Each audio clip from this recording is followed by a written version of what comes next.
आज की कहानी है सासू जी आप ही संभालिए अपने राजकुमार को। दोस्तों, कहानी शुरू करने से पहले अगर हमारे चैनल को सब्सक्राइब नहीं किया हो तो कर लीजिए ताकि आपके पास पहुंचे हर रोज नया वीडियो। बहुत हो गया मेरा राजकुमार करके खूब सिर सजा रखा है सासू जी ने अपने लाडले को। अरे सुबह बेड ठीक के बिना जनाब की आंखें नहीं खुलती है। कोई भी काम खुद करना तो इनकी शान के खिलाफ होता है। इतना ईगो भरा हुआ है। कूट कूट कर सासू माँ ने ये बात दिमाग में भर दी है कि लड़के काम नहीं करते हैं, लड़कियां काम करती है, लड़के तो राजकुमार होते हैं। सुहाना बड़बड़ाते हुए बोली। शादी के बाद बहुत कोशिश करी सुहाना ने अपने पति राघव को सुधारने की। प्यार से समझाया, रूठ कर समझाया, गुस्से में भी समझाया पर नहीं समझा सकी राघव को। पिछले 28 सालों की जो सासू जी ने अपने बेटे राघव की परवरिश की थी राजकुमारों जैसी, ऊपर से दिमाग में अपने पिता को देखकर ये बात बैठ गई थी कि आदमी का काम सिर्फ और सिर्फ कमाना होता है। राघव ऑफिस से आकर आराम पर जाते, भूखे रह लेंगे पर खाना खुद परोस नहीं सकते। डाइनिंग टेबल पर भी खाना खाते हुए दोबारा सब्जी परोसी जाए तब ही खाएंगे जनाब। और अगर पसंद की सब्जी नहीं बनी है तो खाना ही नहीं खाना है। कभी लगता है कि राघव सुधर रहा है तो सासू जी अपने तानों से और अपने लाड प्यार से सुहाना की सारी कोशिशों पर पानी फेर देती। हाय राम, मेरे फूल से राजकुमार से काम करवाती हैं। तू बेसारा थक हार कर आता, पत्नी का धर्म होता पति की सेवा करना। तुझे जोर आता, मैंने तो कभी उसे एक गिलास भी उठाने को नहीं दिया। मैंने भी तो किया है, तो क्यों नहीं कर सकती? जोरू का गुलाम बनाएगी मेरे राजकुमार को तू। और सुहाना शादी के बाद पिछले 2 सालों से हर साल नव वर्ष पर एक संकल्प लेती कि अपने पति को सुधारूंगी, पर कभी कभी वो संकल्प पूरा नहीं हो पाता। यह कहना सही है कि सास ससुर कभी पूरा होने ही नहीं देते। शादी के 2 सालों बाद सुहाना एक प्यारे से बेटे की मां बन गई तो सुहाना ने अपने उस संकल्प को भी तिला जली दे दी। अब वह राघव और घर के लिए जितना हो सकता था उतना ही करती। सुहाना, आजकल तुम मेरी चीजों का और मेरा बिल्कुल भी ध्यान नहीं रखती हो, राघव जलाते हुए कहता। देखो राघव, मैंने तुम्हें पहले भी समझाया। अब राघव, आरव के जन्म के बाद मेरी जिम्मेदारियां बढ़ गई। मैं अब 24 घंटे तुम्हारे आगे पीछे नहीं घूम सकती हूँ। तुम्हारी मम्मी है ना, पहले भी तो तुम्हें संभालती थी, तुम्हारा ध्यान रखती थी, तो अभी रख सकती हैं। सुहाना ने कहा, माँ मेरे काम करेगी, तुमने मुझे से शादी करी है तो तुम्हारी जिम्मेदारी है। सासू माँ के भी कान बड़े तेज है, जब खुद के बारे में बातें होती हैं तो जाने कैसे पता चल जाता उन्हें। और आकर खड़ी हो गई दरवाजे के सामने। सुहाना ने कहा, अरे पत्नी हूँ पर अब एक बच्चे की माँ भी हूँ, तो पहले अपने बेटे के लिए करूँगी। वैसे भी तुम उनके राजकुमार हो, तुम्हारे लिए करने में वो कभी थकेगी थोड़े ही। माँ तो हमेशा माँ होती हैं, तो माँ ही संभाले अपना राजकुमार। सुहाना ने मुस्कुराते हुए कहा, देख रहा है बेटा कैसे जुबान चला रही है। कोई नहीं, तेरी माँ अभी जिंदा, चल मेरे साथ नाश्ता कर ले। और सुहाना की सासू जी बड़े प्यार से अपने राजकुमार का हाथ पकड़ कर ले गई। अरे सुहाना, तुमने इडली सांभर क्यों बनाया है? मुझे बिल्कुल पसंद नहीं है, इडली की जगह डोसा बना लो। राघव ने मुंह बनाते हुए कहा। राघव, आरव को इडली पसंद है, उसने मुझे बोला था इसलिए बनाया। अब मैं सबके लिए तो सबकी पसंद का अलग अलग नाश्ता तो नहीं बना सकती, पहले बनाती थी पर अब नहीं। आपको कुछ अच्छा और स्वादिष्ट खाना हो तो अपनी माँ से बनवा लो। वैसे भी मेरे हाथों में आपकी माँ जैसा स्वाद तो है ही नहीं ना। यही कहते हो ना आप हमेशा मुझे, सुहाना ने कहा। राघव ने अपनी माँ की तरफ देखा। डोसा सर, स्टेट प्लेन डोसा बना देती हूँ, सासू जी ने कहा। सुहाना ने आश्चर्य से देखा। जब मैं कहती हूँ तो मुझे ताने मारे जाते हैं कि मैं आलसी हूँ, दाल और चावल भिगोकर पीसकर नहीं बना सकती, आलू का चटपटा मसाला तैयार नहीं कर सकती, सारट गट बनाती हूँ, खुद पर आई तो नियम बदल गया। नहीं माँ, आप जैसा बनाती हो वैसा ही बनाओ। राघव ने कहा। सासू जी सोच में पड़ गई, फिर संभलते हुए बोली, बेटा कल बना दूंगी, अभी दाल चावल भिगो कर रखने पड़ेंगे, सल अभी तो इडली सांभर ही खा ले, बहू ने इतने प्यार से बनाया है। सासू जी ने बहलाते हुए कहा। समय के साथ अब सुहाना एक माँ की जिम्मेदारियों में डूब गई थी, पर सुहाना ने सोच लिया था अपने बेटे को अपने पति की तरह नहीं बनेगी। बेटे आरव के जन्म के 3 साल बाद बेटी नव्या का जन्म हुआ। सुहाना 3 साल के आरव को छोटे छोटे काम सिखाने लगी थी, जैसे खेलने के बाद अपने ब्लॉक्स को वापस बॉक्स में रखना, अपने खिलौने जगह पर रखना, खुद खाना खाना, अपने कलर्स समेट कर रखना, खाली प्लेट रसोई में देने आना। सुहाना ने नोटिस किया कि अब सासू माँ आरव को भी टोकने लगी थी। रहने दे मेरा राजकुमार, ये तेरा काम नहीं है, तू तो इस घर का राजकुमार, इतना छोटा सा तो है तू। उसी समय सुहाना ने अपनी सासू माँ से कहा। सासू जी बुरा मत मानिए, पर आप अपने राजकुमार को ही संभालिए, मैं तो मेरे बेटे को एक जिम्मेदार बेटा बनाऊंगी, और यदि आपको इसमें भी तकलीफ है तो फिर अपने दोनों राजकुमारों की सारी जिम्मेदारी आपकी होगी, मुझसे कोई उम्मीद नहीं करना, सुहाना ने स्पष्ट रूप से कहा। सुहाना की बात सुनकर सासू जी ने पहली बार सुहाना की बात पर गौर किया।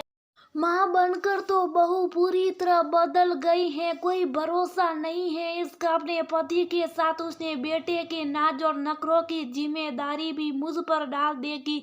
ठीक है, संभाल अपने राजकुमार को, मुझे क्या, कहते हुए सासू जी अपनी सहेलियों से मिलने चली गई।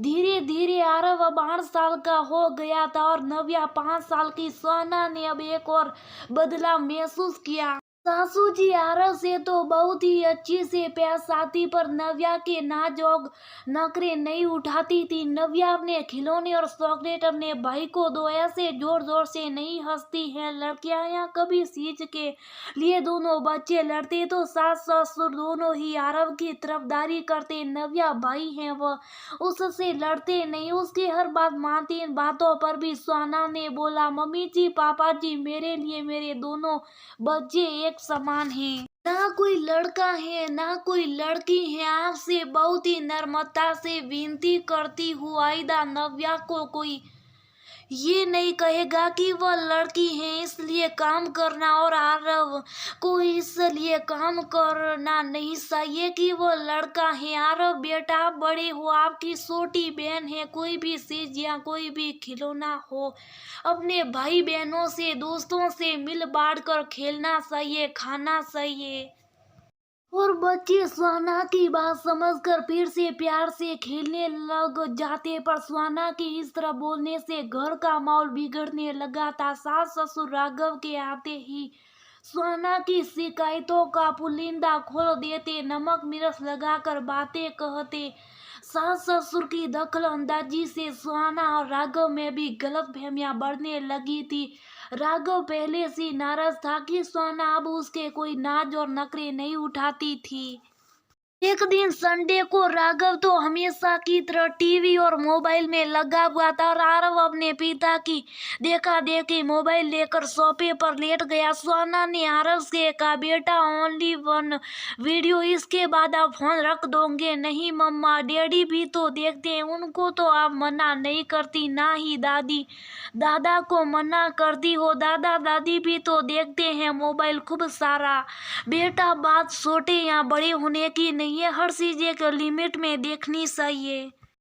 खास तौर पर मोबाइल जो गलत है वो गलत है। आप मेरे प्यारे से समझदार बच्चे हो। चलो मैं आपके फ्रेंड सिंकू मिंकू को फोन करती हूँ। आप अपने फ्रेंड और नव्या के साथ बाहर गार्डन में क्रिकेट या फुटबॉल खेलने की बात सुनकर आरव फटाफट मान गया। उसने स्वाना को मोबाइल वापस कर दिया। दोपहर को स्वाना ने बैगन का भरता और दाल चावल और मटर पनीर बनाए। क्या सोना, तुम्हें पता है मैं बैगन नहीं खाता, फिर भी तुमने बनाए और मटर पनीर तुमसे अच्छा बनता ही कहाँ है माँ के जैसा। तुम तो मुझे नमकीन दे दो, मैं उससे खा लूंगा।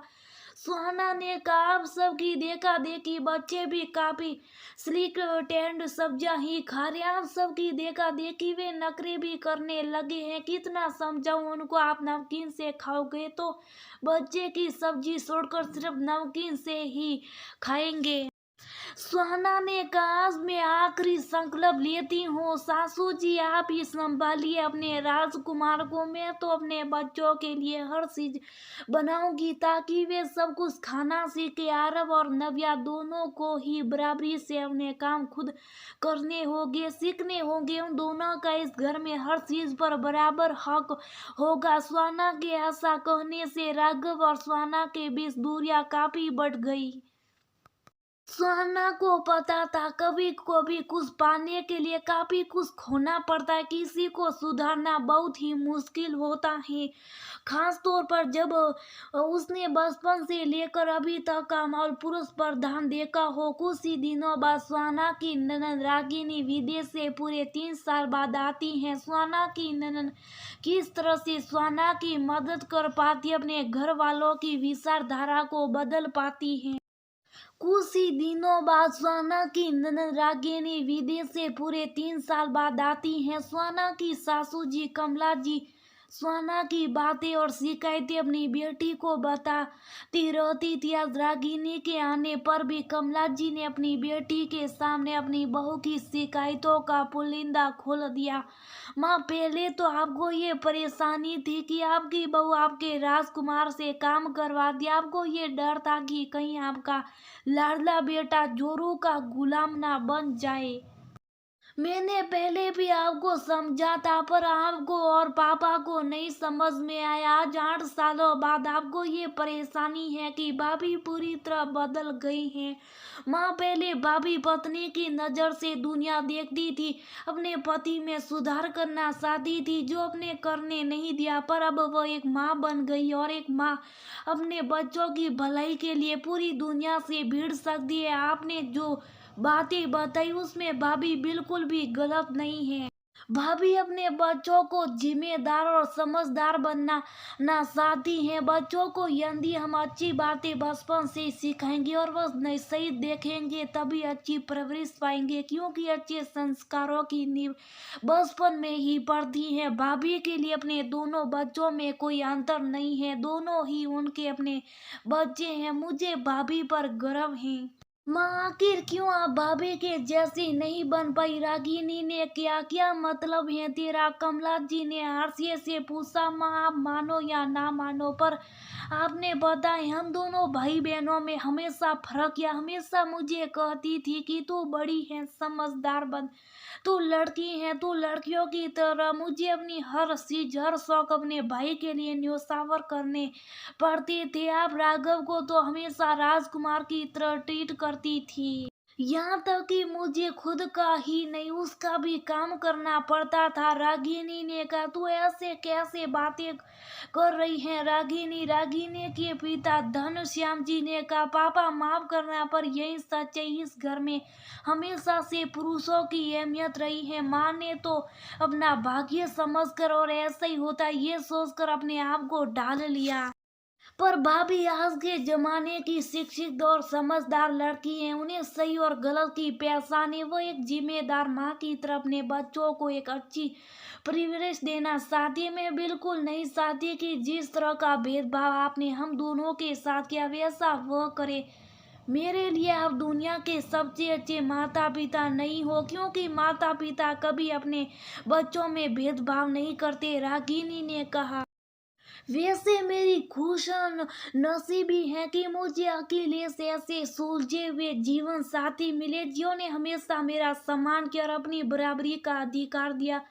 ये बात मुझे उनके साथ रहते हुए समझ में आई, नहीं तो शायद मैं भी माँ की तरह समझौता कर लेती या मान लेते कि औरत को तो हमेशा समझौता ही करना होता है। पति और ससुराल वालों की सेवा करना ही उसका धर्म होता है, सहन करना और चुप रहना ही उसका स्वभाव होना चाहिए। एक बहू का, एक पत्नी का कोई वजूद नहीं होता। कहते हुए रागिनी की आंखों में आंसू आ गए। दीदी आप ये क्या कर रही हो? राघव तो काफी देर से अपनी बहन और अपने माता पिता के वार्तालाप को सुन रहा था। ड्राइंग रूम में आते हैं बोला, तो तुम ही बताओ राघव, मैंने कुछ गलत का? सुहाना भाभी एक जिम्मेदार माँ है और आपको भी एक जिम्मेदार पिता की भूमिका निभानी चाहिए, उनका साथ देना चाहिए।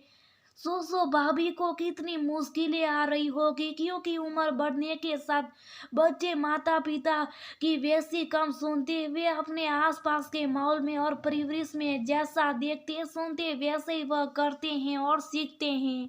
राघव तुम अपने महल ईगो से बाहर आओ। नव्या तुम्हारी बेटी है, अगर आरव राजकुमार है तो नव्या आपकी राजकुमारी है। दोनों बच्चों को बराबरी का प्यार और अधिकार दीजिए। आपको उनके लिए एक आदर्श उदाहरण पेश करना होगा। इसके लिए सबसे पहले आपको ही बदलना होगा। एक जिम्मेदार पिता बनने से पहले आपको एक समझदार और जिम्मेदार पति बनना होगा। राघव अपनी दीदी की बात सुनकर गहरे विचार में डूब गया। स्वाना भी तो अक्सर यही कहती थी। स्वाना की बातों को वह हमेशा एक पति के नजर से सुनता था। आज एक बहन ने राघव को एक पिता के नजरिए से देखना और महसूस करना सिखा दिया था। पिता की नजर से देखने पर उसको महसूस हुआ कि वह कितना गलत था। थोड़ी देर में स्वाना अपने दोनों बच्चों को लेकर पार्क से घर वापस आई। अरे बुआ बुआ आ गई, कहते हुए दोनों बच्चे रागिनी से लिपट गए। घर के माहौल को देखकर स्वाना को आश्चर्य हुआ, पर वह समझ गई थी कि शायद रागिनी की समझाइश का असर हुआ होगा। जब भी सासू जी रागिनी से स्वाना की शिकायतें करती तो रागिनी स्वाना को फोन करती, स्वाना से बात करती, स्वाना की बात सुनती, उसको हौसला देती, अपने माता पिता और भाई को समझाने का प्रयत्न करती, पर वह नहीं समझ पाए। कुछ दिनों पहले स्वाना ने रागिनी को अपनी परेशानियों के बारे में बताया था। रागिनी को माँ के द्वारा स्वाना की गई शिकायतों के बारे में भी पता था। इस बार रागिनी ने घर आकर अपने माता पिता और भाई को कुछ अलग तरह से समझाने का प्रयत्न किया। इस बार उसने खुद की तकलीफों को एक बेटी के रूप में अपने माता पिता और एक बहन के रूप में अपने भाई के सामने रखा। खुशकिस्मती से इस बार राघव ने एक पति नहीं बल्कि एक पिता के नजरिए से सोचा। उसे अपनी गलती का एहसास हुआ। राघव की आंखों में शर्मिंदगी को देखकर स्वाना सब समझ गई। उसने मुस्कुराकर रागिनी दीदी की तरफ देखा। ससुर जी ने कहा, ठीक है बहू, तुम्हें अपने बच्चों की जिस भी तरह से परवरिश करनी है तुम करो, हम दखल अंदाजी नहीं करेंगे। हम कमला जी ने भी कहा कि पति पत्नी के बीच सब हम कुछ नहीं कहेंगे।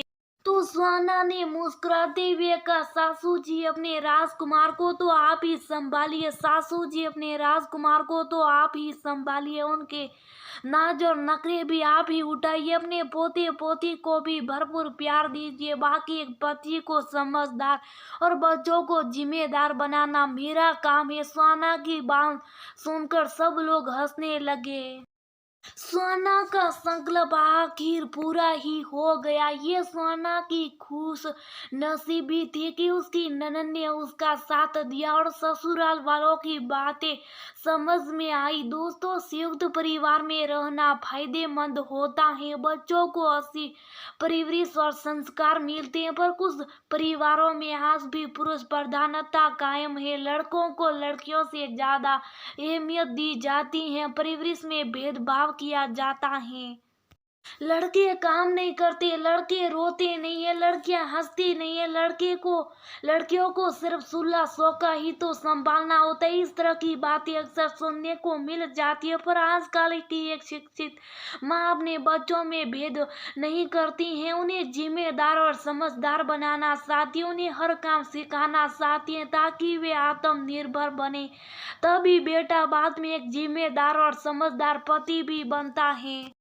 पर इसके लिए परिवार वालों को सहयोग भी बहुत जरूरी है, क्योंकि बच्चे देख कर ही सीखते हैं और उनकी विचारधारा भी वैसी ही बन जाती है। बच्चों को राजकुमार या राजकुमार की तरह ट्रीट मत कीजिए, उन्हें घर और बाहर के हर छोटे और बड़े काम सिखाइए, एक जिम्मेदार और समझदार इंसान बनाइए ताकि आगे अपनी पारिवारिक जिम्मेदारियों को भी बखूबी निभा सके।